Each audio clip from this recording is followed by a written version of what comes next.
یک ستران من دوار امرو کنم ایجا میان بکنم امی دا باشته تو اقودا دوار از آنم هدی داویم دینام شکل اقودا دوار دل بو حسیری دلیتا ما جالتا کولا دل حدیانی جبوتا دوار خنجر دلي من داي قر خستي دلي من دوره ظالم دوره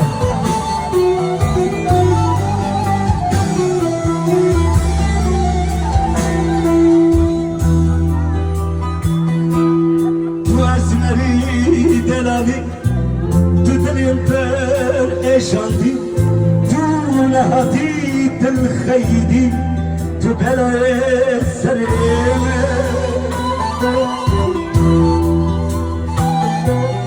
تو اسمری دلالی تو دلیم پر نشاندی تو نهادی دل خیدی بلای سریم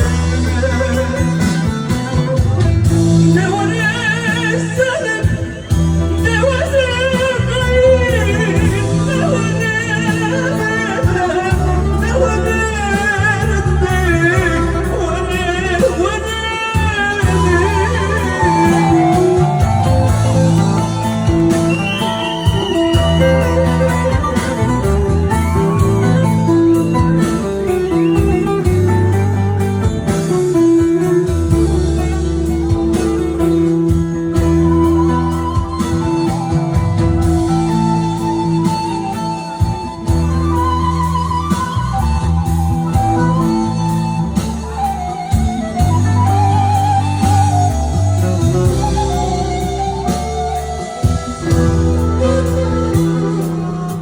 من دركتي تو حالي من نزالي تو سلبا وجاني تو بلاي سرير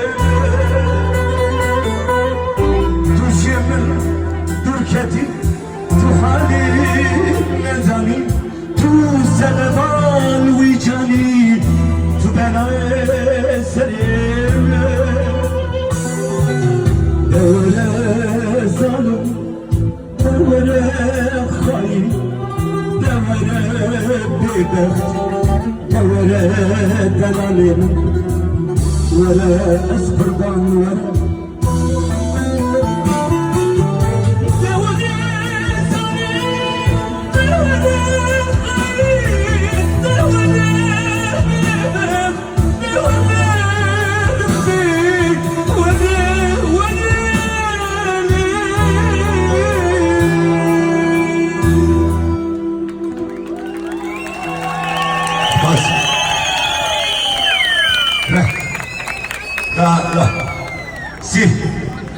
سی bulundum. Böyle Adem Sultan'ı kuruluşun biz de tercih amanımı çekildi. Bişi hedefe ev partiya gelme Bişi hedefe ev partiya gelme Radi aşitiye rüzdariya gelme Şepe bebe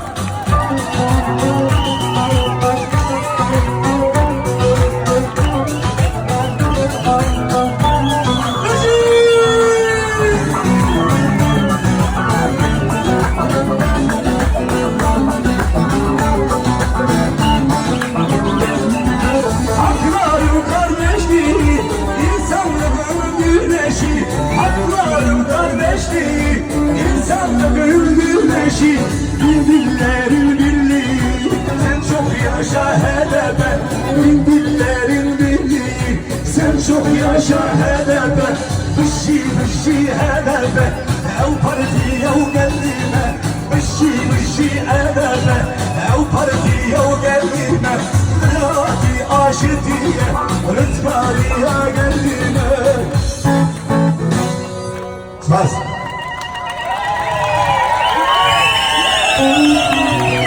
Neyse kardeşim bu eser de bana aitti.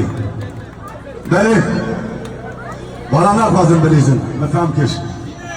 Ne oldu? Doymadınız, gelin aşağı, gelin aşağı. Varın. Dağa çıkarsan çıkmazsınız. Hele gelin. Koydum ya. Vallahi iyi değil. Şimdi Elbistan'ın, yani benim tanıdıklarım, pazarcı Elbistan'ın, sadece Elbistan değil ben. Buradayım diye sizin yüzünüzden onu söyleyeyim. Pazarcılık da benim için çok kıymetlidir. Mesela tanıdığım pazarcılık bir de Elbistan, Avrupa'da, İsviçre'de genelde oradadırlar. Biliyorum yani, Almanya'da var birçoğu. Onlara en takdir ettiğim yönleri nedir? Çocuklarına orada Türkçe öğretiyorlar. Kendi ana dilini öğretiyorlar ve kendi kültürünü orada devam ettiriyorlar. O benim çok hoşuma gitti.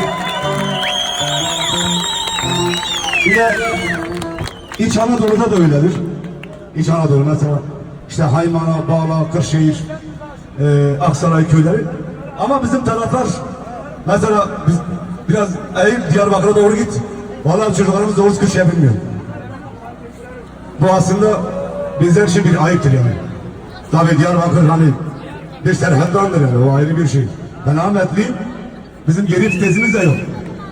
Yani biz Ahmet'ten oraya gerek yok. Ama çocuklarımıza ana dilimizi öğretelim. Çünkü bir dil bir halktır yani, bir kimliktir. Bir dil bir halktır. Bir dil olmadı bir halk da olmuyor. O yüzden dil çok kutsaldır, insanın namusudur, onurudur, şerefidir. Ben amcayla duracak hepsi travmayacak.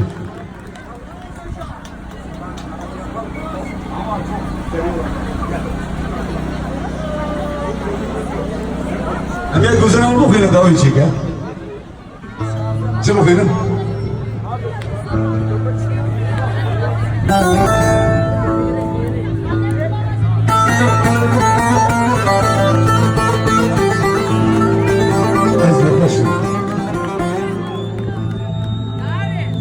Az yaklaşın yavrum.